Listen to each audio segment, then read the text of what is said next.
இது வாரவலம் செய்திகள். மட்டக்களப்பு மாவட்டத்தில் காற்றுடன் கூடிய மழை, சீரற்ற காலநிலையினால் நீர்வழி சுற்றுலா படகு சேவைகள் இடைநிறுத்தம். பாவி மீன்பிடி முற்றாக பாதிப்பு. இனி விரிவான செய்திகள். மட்டக்களப்பு மாவட்டத்தில் நிலவி வரும் சீரற்ற காலநிலை மற்றும் கடும் காற்று மழை காரணமாக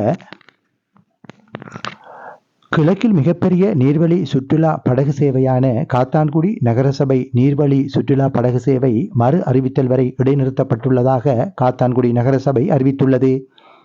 இதே நேரம் சீரற்ற காலநிலையினால் இம்மாவட்டத்தில் பாவி மீன்பிடி முற்றாக பாதிக்கப்பட்டுள்ளது. பாவி மீன்பிடியாளர்கள் மீன்பிடிக்க செல்லாமையினால் அன்றாட வாழ்வாதாரத்தை இழந்துள்ளனர்.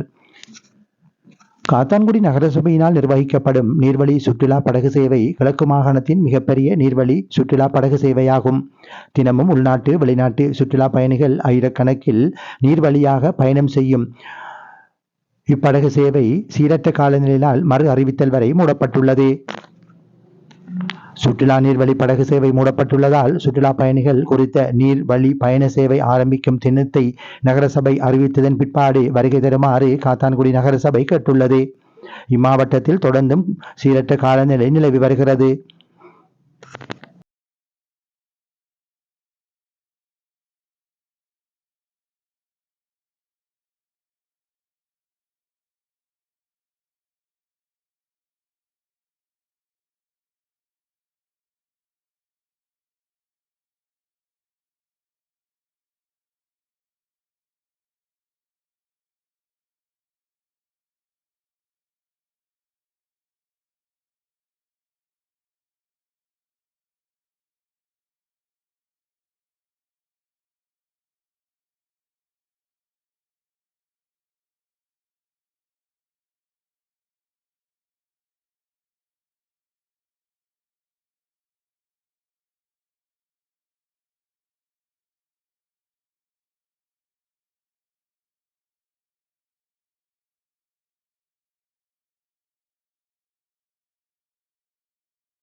மஜா tours and travels Malaysia, Singapore, Dubai, India உட்பட ஆசிய ஐரோப்பிய நாடுகளுக்கு குறிப்பிட்ட நாடுகளின் தமிழ் பேசும் வழிகாட்டிகளின் துணையுடன் சுற்றுலா அழைத்து செல்லும் நம்பகரமான நிறுவனம் மஜா டூர்ஸ் அண்ட் டிராவல்ஸ். மஜா டூர்ஸ் அண்ட் டிராவல்ஸ், இலக்கம் 5, மத்திய வீதி, காத்தான்குடி 4. அலையுங்கள் 0777 9160 28.